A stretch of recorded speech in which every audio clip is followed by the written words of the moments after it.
పవన్ కళ్యాణ్ కావాలంటే ప్రతిపక్ష పాత్ర పోషించవచ్చు, ప్రభుత్వం చేసే తప్పులను ప్రశ్నించవచ్చు.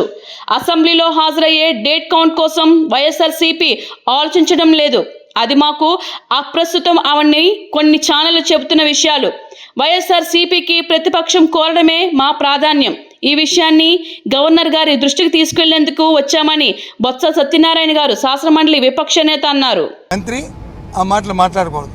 సరే మాట్లాడారు, తెలుసో తెలియకో మేమేం చెప్పాం కదా, చేసుకుని చెప్పాం కదా, ఇప్పుడు కూడా చెప్తున్నాం కదా, తప్పేముంది? ఇప్పుడు మేము చేయొద్దు, లాభం లేదంటే ఊరుకుంటుందా ప్రభుత్వం? తప్పు జరిగితే తప్పు ఊరుకుంటే అది సమర్థమైన ప్రభుత్వమా? కాదు కదా, సమర్థమైన ప్రభుత్వం కాదు కదా. చిన్న ఎగ్జాంపుల్ మీకు చెప్తానండి, చిన్న ఎగ్జాంపుల్ ప్రభుత్వం దాని పనితీరు ఎలా ఉందో. మొన్న గ్రూప్ 2 పరీక్షలు జరిగినాయి. వాళ్ళందరూ రోస్టర్ పాయింట్ మీద వాళ్ళు యాక్టివేట్ చేస్తున్నారు. దాని మీద విద్యాశాఖ మంత్రి గారు వచ్చి ఒక ట్వీట్ పెట్టారు, దీన్ని పరిశీలిస్తున్నాము, దీని మీద సమగ్ర న్యాయం చేస్తామని. సరే, అవకాశం లేదో అవకాశం ఉందో సెకండరీ పక్కన పెట్టండి, దాంట్లో చేయడానికి అవకాశం ఉందో లేదో. ఆ మన్నాడు మేము ప్రెస్ కాన్ఫరెన్స్ పెట్టి మా పార్టీ తరఫున చెప్పాము, ఇది చాలా సున్నితమైన అంశము, దయచేసి దీని మీద దృష్టి పెట్టండి, దృష్టి పెట్టి సమయం తీసుకుని దీన్ని కొంత సమయం తీసుకుని పరీక్ష పెట్టి పిల్లల తాలూకు భవిష్యత్తుని చూడండి అని చెప్పాము. వెంటనే ఆ సేమ్ నైట్ నెక్స్ట్ డే ముఖ్యమంత్రి గారి కార్యాలయం నుంచి ఒక లేఖ రాశారు. వాళ్ళు సమీక్ష చేసుకొని ఏమని, ఈ ఎగ్జామ్స్ వచ్చి మీరు చేసి ఎగ్జామ్ చేసి పొడిగించండి, దీని టైం పొడిగించండి అని. వాళ్ళు ఖాతరు చేయలేదని చెప్పి మళ్ళీ లీక్ ఇచ్చారు. ఏమనుకోవాలి దీన్ని ఏ విధంగా ఈ ప్రభుత్వం సమర్థనీయ ప్రభుత్వం అలా లేదా, లేకపోతే ఏ భాష వాడాలా? ఇంకేదైనా భాష వాడితే చూసారా మమ్మల్ని ఎంత కఠినంగా మాట్లాడారు అని అంటారు. చెప్పండి, సమర్థనీయమా ఇది?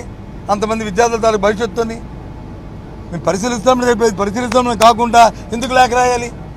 ప్రభుత్వం ఎందుకు లేఖ రాయాలి? సీఎంఓ లేఖ రాస్తే అది ప్రభుత్వంకి బాధ్యత కాదా? ముఖ్యమంత్రికి అవమానం కాదా? అది అక్కర్లేదు. అది సార్ చెప్పండి. అవును, నేను ప్రెస్ మీట్ మీరు తీసుకోండి. నేను చెప్పాను, మేము గ్రూప్ 2 ఎగ్జామ్ పెట్టినప్పుడు ఈ అంశం మా దృష్టికి రాలేదు, అందుకు ప్రిలిమినరీ పరీక్ష ఎగ్జామ్ పెట్టాము. ఇప్పుడు మెయిన్స్ వస్తున్నాయి. ఇప్పుడు ఈ అంశం తెర మీదకి వచ్చింది. దీని మీద న్యాయస్థానాల వాద్యాలు ఉన్నాయి. దయచేసి సున్నితమైన సమస్యని పరిశీలించండి అని చెప్పాను. ఇది మంచి, ఇది చెడు అని నేనేమి ఎక్కడ మాట్లాడలే. కొద్దిగా ఇండెక్ట్ అయ్యి లోతుగా పరిశీలించి దాన్ని టేక్ కాల్. ఎస్, ప్రభుత్వం తీసుకున్న నిర్ణయమే కరెక్టు, ఏపీ తీసుకున్న నిర్ణయమే కరెక్టు, దీని ప్రకారం మీరు వెళ్ళాలి ఏదో అని చెప్పచ్చు, తప్పు కాదు. కానీ అసలు దృష్టి పెట్టడానికే మీకు అవకాశం లేపుతారు కదా. సో అది, కానీ ఏదైనా సరే బై అండ్ లార్జ్ ఇవాళ మేము బాయ్కౌట్ హౌస్ నుంచి మేము వాకౌట్ చేయడానికి కారణాలు 2. ఒకటి, గవర్నర్ గారి ప్రసంగంలో ఒక దశ లేదు ఈ రాష్ట్రానికి. ఆ ప్రసంగం అంతా కూడా ఒక 2-3 మాటలు అయితే చాలా చాలా బాధాకరమైన మాట్లాడినాయి.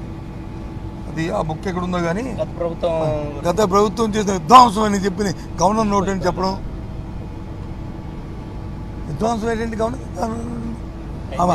ఆ భాష ఏంటండి? ఇది విధ్వంసం అని, అది పొలిటికల్ లాంగ్వేజ్. అది ముఖ్యమంత్రి మాట్లాడిన అర్థం ఉంది, కానీ గవర్నర్ నోట్ అంటే విధ్వంసం అని మాట్లాడించి వచ్చింది. ధర్మ పోనీ విధ్వంసం, పోనీ లేదో బాగుపెడతారు, మహా అద్భుతాలు చేస్తారంటే అద్భుతాల పుస్తకం. అద్భుతాలు ఏమున్నాయండి? 24 గంట, 47 గంట. ఇప్పుడు సూపర్ 6 కాదు, సూపర్ 10 అంటే సూపర్ 6 ఊత్కాకి అయిపోయింది. ఇప్పుడు సూపర్ 10 ఇప్పుడు 47 సంవత్సరంకి. అంతవరకు మనం వచ్చి నోళ్ళు చాచుకొని ఆవులు చాచుకొని కాసుకొని కూర్చోవాలంట. ఏంటి వాడితే మనం చూసాం కదా. అది గవర్నర్ గారితో చెప్పించారు.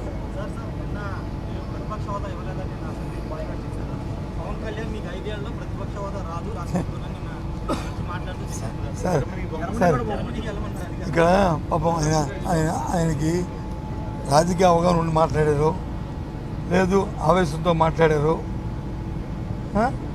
ఏదో చెప్పాలని చెప్పారు. అయితే నేను దాంట్లో ఏంది కామెంట్ చేయండి, కానీ ఆ 3 అంశాలు ఏదో ఒక అంశమై ఉంటుంది. ఎందుకంటే ఏదైతే రాజకీయ శాసనసభలో ఉన్న పక్షం మేము అడిగిన డిమాండ్ ఏంటి, శాసనసభలో ఉన్న రాజకీయ పార్టీల్లో మూడు పక్షాలు వచ్చి ఒక పక్క ఉన్నాయి, అది అధికార పక్షం. ఇంకా మిగిలిన ఒకటే పక్షం, ఆ పక్షం వచ్చి వైసీపీ. కాబట్టి దానికి ఆ స్టేటస్ ఏమని అడిగాం. లేదు అంతకంటే పవన్ కళ్యాణ్ గారు చెప్పినట్టు, డిప్యూటీ సీఎం గారు చెప్పినట్టు ఆ పార్టీకి ఎక్కువ ఉన్నాయి. ఎస్, ఆయన కానీ తీసుకోమని అపోజిషన్ మాకు అడగడానికి హక్కే లేదు. ఆయన అపోజిషన్ లీడర్, ఆయన ఉంటానంటే మాకు హక్కు ఎక్కడ ఉంది? మేము అడిగితే ఆ అమ్మాయికి అనుకోరండి. నేను అన్నానా ఆయన అన్నారు, నేను అన్నాను చెప్పండి. నేను అంటే తప్పు. ఆయన అపోజిషన్ లీడర్గా ఉందాం అనుకుంటే అప్పుడు మా పార్టీకి రాదు. ఎందుకంటే మా పార్టీ కంటే వైసీపీ కంటే ఆయనకి ఎక్కువ ఉన్నాయి, 21. సరే, జనవరిలో ఓట్ల ప్రకారం ఉంటుంది, ఇక్కడ వచ్చి సీట్ల ప్రకారం ఉంటుంది. మన డెమోక్రసీలో, మన రాజ్యాంగంలో ఉంటుంది. ఇది అందరికీ తెలిసిందే. మాకు 40% ఓటు వచ్చినాయి, ఆయనకు వచ్చి 6%, 7% ఓటు వచ్చినాయి. సంఖ్య సీట్ల మీద ఉంటుంది తప్ప ఓట్ల మీద ఉండదు, ఓటు శాతం మీద ఉండదు. ఐ అగ్రీ అబ్బాయి, అందులో రాజీ లేదు. కానీ రెండో పక్షం ఏదైతే ఉంది, రెండో మాట, అది మేము మాకు ఎక్కువ ఉన్నాయి, ఎవరి వస్తే మాకు వస్తుంది అనే మాట అర్థం వచ్చేటట్లు మాట్లాడితే ఎస్ వాళ్ళకే వస్తుంది, తీసుకోమని అడుగుతున్నాడు. నువ్వుతానా? వాళ్ళు ఉంటే మేము అడగడానికి అడిగితే మీరే మా మొక్క మీద ఏంటయ్యా ఏం పోయింది అంటారన్నారు మీరు. చెప్పండి, నువ్వు అడిగారు కాబట్టి చెప్తున్నాను. నేను నా అంతా నేను చెప్పలే. సార్, మీరు సీనియర్ పొలిటీషియన్. నిన్న జరిగినటువంటి గవర్నర్ ప్రసంగం అనేది కౌంటర్కి రాదు, కాబట్టి వైసీపీ ఎమ్మెల్యేలు వచ్చినా కూడా అది అసెంబ్లీకి హాజరు అయినట్లు కాదు అని చెప్పి సార్, అది అప్రస్తుతం అండి మాకు. మీరు ఊరికనే 2-3 ఛానల్స్ పత్రికలు ఇది డేట్ కౌంటర్, ఆ డేట్ కౌంట్కి వస్తుందని మేము వచ్చామా? ఆ డేట్ని మేము ఎక్కడ కూడా వచ్చామా? లేదా అదేమని మాకు అవసరమా? అది మాకు అవసరమా? దాని మీద మా బుర్ర పెట్టామా? మీరే అది రాస్తారు, మీరే ఇది రాస్తారు. కాదండి, నేను అడుగుతా. నో, మాకు అది అప్రస్తుతం. మేము దాని గురించి మేము వచ్చి ఉంటే మీరు స్పీకర్ ఒక మాట, ఈరోజు స్పీకరు మొదట మాట్లాడటం మొదటి రోజు సమావేశం అని కూడా మెన్షన్ చేశాడు ఈరోజు. సార్, నేను అంటుంది మీకు అర్థం అవుతుందండి. మాకు ఆ డేటులో ఇది కౌంట్ అవుతుందా కౌంట్ అవుతుందో మాకు అప్రస్తుతం.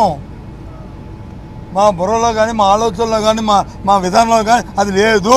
లేదండి మాకెందుకు? ఏమని? సరే, ఆయన తెలుసు, మాకు నేను అక్కడ లేదు. కానీ స్పీకర్ గారు మరి మా హౌస్కి వచ్చి ఉన్నా, లేకపోతే నన్ను పిలిస్తే కాఫీ ఇస్తానంటే వెళ్ళి చెప్తున్నాం. అది మాకు అప్రస్తుతం అండి. మీది కౌంటింగ్ కోసం మేము, ఈ డేట్ల కోసం మేమేమి సభకు రాలేదండి. మా హక్కుని మేము మీ ద్వారా, సభ ద్వారా గవర్నర్ గారి దృష్టికి, ప్రజల దృష్టి తేడానికి వచ్చామండి అని చెప్పేవాళ్ళం. మేము మేమెందుకు